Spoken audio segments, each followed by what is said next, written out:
Welcome, curious minds, to another deep dive.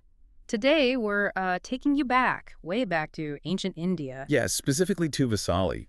We've got this, well, really quite direct conversation from a source you shared, the Cūḷavacchagottasuttaṃ. That's right, and it gives us some incredibly clear insights into, what enlightenment really means, according to the Buddha himself, and maybe just as importantly, what it doesn't mean. Exactly.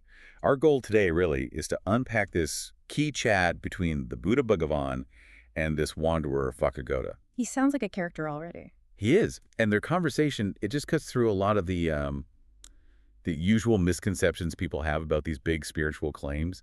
It lays out a very specific idea of liberation and even the afterlife. Okay, so like a master class in getting specific. You could say that, yeah. Discernment. So where does it start? How does this meeting happen? It's pretty simple, actually. The Buddha, Bhagavan, is out doing his morning alms round in Vasali. Right, standard practice. But he decides, you know what, it's a bit early for collecting food just yet. So he decides instead to visit a kaputrika. Which is? It's a park, a place where wanderers, other seekers like Vacchagotta, tended to hang out. And, well, that's where he runs into him. Okay, so he finds Vacchagotta there. Exactly. Vacchagotta spots the Buddha coming and, gives him a warm welcome, invites him to sit down. So a friendly opening. Yeah, it seems so. It sets the scene for what becomes this very personal, very direct exchange. No beating around the bush. And Vacchagotta jumps right in, doesn't he? With quite a bold statement. He really does. He basically says, look, I've heard people saying that you, Sammana Gautama, claim omniscience and omnivision. Meaning knowing everything, seeing everything. Yeah, and not just generally, but like uninterrupted knowledge and vision. Whether you're walking, standing, sleeping, awake, always on, always knowing. Wow, that's a huge claim. It is. And Vacchagotta puts it to him directly. Are the people saying this quoting you correctly, or are they, misrepresenting you, making things up? That's a critical question right at the start. How does the Buddha respond? Immediately. And very clearly. He says, nope, anyone who says that about me, they are not quoting me correctly. Okay. He says they're misrepresenting him with untruth, actually. Yeah. A very specific denial. Right. So not just, oh, that's exaggerated, but that's false. Exactly. It's a flat-out refutation of that kind of blanket omniscience. Okay, so let's unpack that a bit, because if he doesn't claim that, the whole knowing everything all the time thing, then what does he claim? This is where it gets really interesting, right? What's the actual claim? It is interesting. He immediately clarifies how he should be described accurately. Which is? As Tevio Sammagautama. Tevio, meaning? It means Sammagautama possesses the threefold knowledge. Tevio, three knowledges. Okay, so not all-knowing, but possessing three specific knowledges. And much more precise. Very precise. It's not some vague general superpower. It's a specific set of, well, profound spiritual abilities. All right, so what are they? What does this threefold knowledge actually involve? Okay, so the first one, knowledge number one, recalling past lives. Ah, okay.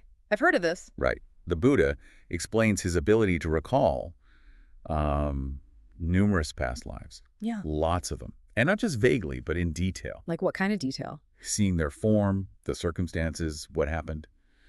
Stretching back, he says, from one life, two lives, all the way back hundreds of thousands of eons. Hundreds of thousands of eons. That's hard to even conceive of. It really is an incredible scope. So that's the first knowledge. Okay, what's the second? The second is the divine eye, devakaku. Divine eye, meaning like clairvoyance.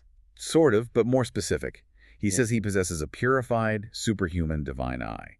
And this lets him see beings passing away and then reappearing. Reappearing where? How? According to their karma. That's the key. He sees them going to high states or low states, good destinations or bad ones. Sees if they're beautiful or ugly, fortunate or unfortunate, all based on their actions, their karma. So it's seeing the karmic process in action across lifetimes. Exactly. It connects directly to the first knowledge, you see. Understanding past lives informs the understanding of present rebirths. Okay, past lives, divine eye, seeing rebirth. What's the third one? This must be the big one. It is. This is the destruction of defilements. Asavakayanya. Defilements, like greed, hatred, delusion. Precisely those, the asavas. He says that through his own effort, he has destroyed these defilements completely. And the result of that destruction is? Liberation. Liberation of mind, liberation by wisdom. Yeah. And crucially, he says he has realized this directly, verified it himself in this very life. Ah, okay. So that's the culmination. That's enlightenment, essentially. That's the core of it, yes. Yeah. Based on these three specific, profound knowledges, not on knowing, everything about everything all the time. Right. What's fascinating, like you said, is the precision. It's not vague spirituality. It's specific abilities leading to a specific outcome. Exactly. It's verifiable, at least in principle or through the claimed experience. Yeah. It's about insight and liberation, not just collecting facts. So after the Buddha clarifies his own claims, Vacchagotta changes tack a bit, right? He starts asking about lay people. He does. He pivots to the practicalities for, ordinary people living ordinary lives. And what's his first question there? He asks if any layperson, someone still living a household life with all the attachments, the lay fetters, as the text calls them. Yeah, family, job, possessions. Right. Can someone like that, without giving up those fetters, end suffering completely when their body breaks up? Can they reach nirvana? The ultimate goal. The ultimate goal. And the Buddha's answer? Let me guess. A clear no. Unequivocal. Okay, so that draws a really sharp line. Full liberation, ending all suffering, requires letting go of those worldly attachments. That's the clear message, yes. Mm-hmm. It distinguishes that ultimate goal. Makes it clear what's required for that specific attainment. But then Vacchagotta asks something else, which is interesting. He asks about going to heaven. Mm-hmm. A different goal, Yep. potentially. Right. Can a layperson, without abandoning those same lay fetters, go to heaven after death? Yeah, this is a really important follow-up question. What about a good rebirth, even if it's not ultimate liberation? And the Buddha's response here is, well, it's pretty surprising, isn't it? It really is. He doesn't just say yes. He says, Vaccha, it's not just 100, not 200, not 300, not 400, not 500. He keeps going. But more than that, many, many laypersons, while still bound by lay fetters, do achieve rebirth in heaven. Wow. Okay, so that highlights a huge distinction. Absolutely critical. Attaining a favorable rebirth, like in a heavenly realm, is possible for lay people living relatively ordinary ethical lives. Yeah. But that's different from nirvana, from the complete end of suffering. Different goals, different requirements. Makes sense. It requires different levels of practice, different levels of detachment. Okay, so after lay people, Vacchagotta brings up another group, the Ajivikas. Right. Another prominent school of ascetics around at that time. Rivals, in some ways. And he asks the same kinds of questions about them. First, can any Ajivaka end suffering at the breaking up of the body, reach that ultimate goal? And the Buddha's answer, again, No. no. Same answer as for the layperson trying to reach nirvana without letting go. Mm-hmm.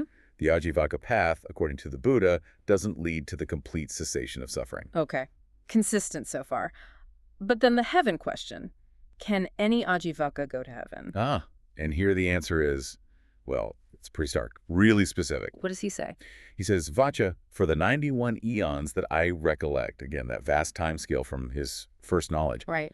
I do not know of any Ajivaka who has gone to heaven. None in 91 eons. Almost none. Yeah, it's a qualifier.